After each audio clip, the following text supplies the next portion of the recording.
Let's talk yellow 1.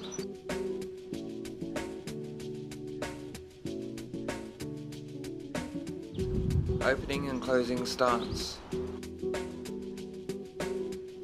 Point number 1, posture and balance. So when we're opening and closing our stance, we want to remember to maintain our posture, which is straight up. Think about our head pulled to the ceiling. So a nice straight posture, and our balance over our center. So we're not leaning to one side. We haven't got our top half drop backwards or drop forwards. We're on top of our hips, and we're maintaining that the whole time while we're opening and closing our stance. So it's very important that we get this first bit right, because this provides the framework for the rest of our training. Point number 2, breaking down each motion. So remember, in the grading, it's also about presentation. So you need to make it very clear each of the motions that you're doing. So break it down, take your time with it, make sure you're maintaining your structure, but you're pausing after every motion. Point number 3 is just the details. We want to make sure our elbows aren't flaring out, we haven't got our fists flaring out, they're pulled upright, tucked in properly. We want to make sure our knees are still over our feet, we're not dropping them in, but we're still maintaining them over our feet. And when you push down, when you close at the end, make sure that you're actually pushing down with your palms. Drill number 2, changing guard. Now we've got our base right, we're going to go into our basic changing guard drill.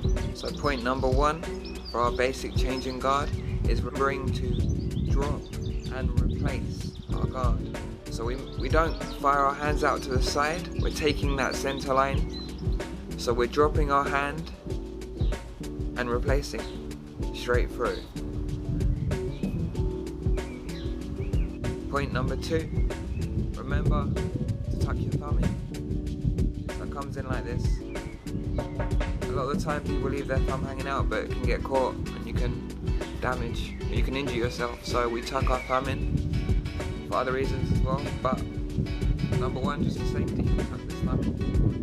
And that goes for the rest of the fingers as well. We don't want them kind of flailing out because they can get caught and injured. Point number 3 is just to remember to keep your elbows down, nice and relaxed while you're doing this motion. So make sure nothing's resting on you, none of your shapes are resting on you. There's a bit of space, a fist at least, between your elbow and your body, but you're keeping your elbows dropped down, you're not lifting them up as you're changing. Drill number 3 is your chain punching, and all the points before are the same in this. As long as you're making sure that you're doing all them, then you're going to have a nice tidy chain punch. So we're going to talk about some different things. Point number 1 is make sure when we get up to the higher numbers, 3 and 5, make sure you're still making each punch count. So don't rush to get to the 3rd punch. Sometimes you see it when people, they've got to do 3 punches. So they go 1, 2, 3, boom, boom. You want to make sure every punch, 1, 2, 3,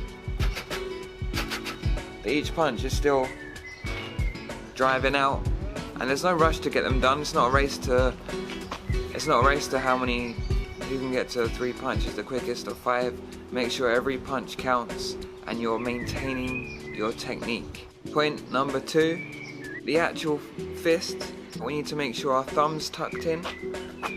So we've tucked our thumb in. We've got quite a loose fist, so we're not squeezing as hard as we can because that's going to make us tense. It's still loose, but make sure you're maintaining your structure, even in the fist, even when you're holding a loose fist, still maintain structure. Drill number 4, our turning punch. So now we've got a good stance, we understand how to keep our elbows down. Now you need to show you can do basic pivoting. Point number 1, when you're doing your turning punch, is to make sure that your feet end up in the same alignment. You're not overturning the foot or underturning it. Point number 2 is to make sure when you do this, you're driving from your center and you're using your hips to fire the punch forward. And that's where the power is going to come from.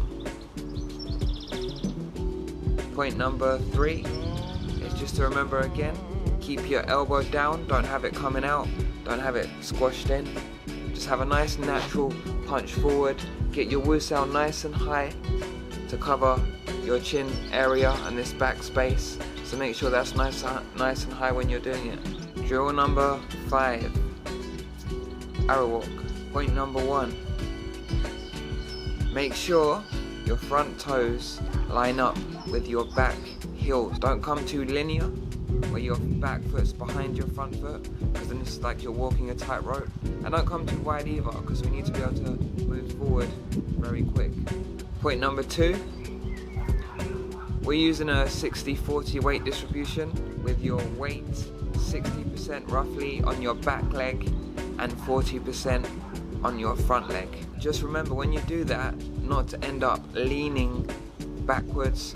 So try not to, because your weight's on your back leg, still maintain your posture and alignment. Try not to end up leaning backwards as you do it, because otherwise you'll hit something and your body will be going backwards. You still want your weight to drop down. Really, a lot of the weight's on the back leg, but you're still ready to drive forward when you strike and when you're using your arrow walk.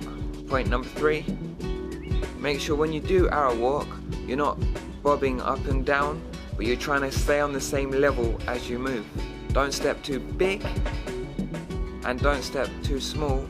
So you want to find an arrow walk that fits you. Our final drill, drill number 6, step through. So point number 1 of the step through drill is to always take 2 steps. So whenever we move forward, we take 2 steps. Whenever we move backwards, we take 2 steps. Point number 2 is to circle slightly your back leg in as you move forward. So your back leg actually does a small circle on the inside as you're moving forward. Point number 3, again, is just to maintain your posture, your balance, make sure you're not bobbing or leaning around, and that you're taking a step that is comfortable for you to maintain while you can keep your balance and posture. And then we have it. They're the key points for your yellow 1 grading. There's a training along session. I'll link it down below, so if you want to do the training along session for yellow 1 and any of the other gradings, then you can do that. But other than that, make sure you like the video, and if you've got any questions or anything, just drop me a message. You can comment below, or just for the people that are in my class, you can just drop me a message about any of the drills or anything in the grading coming up.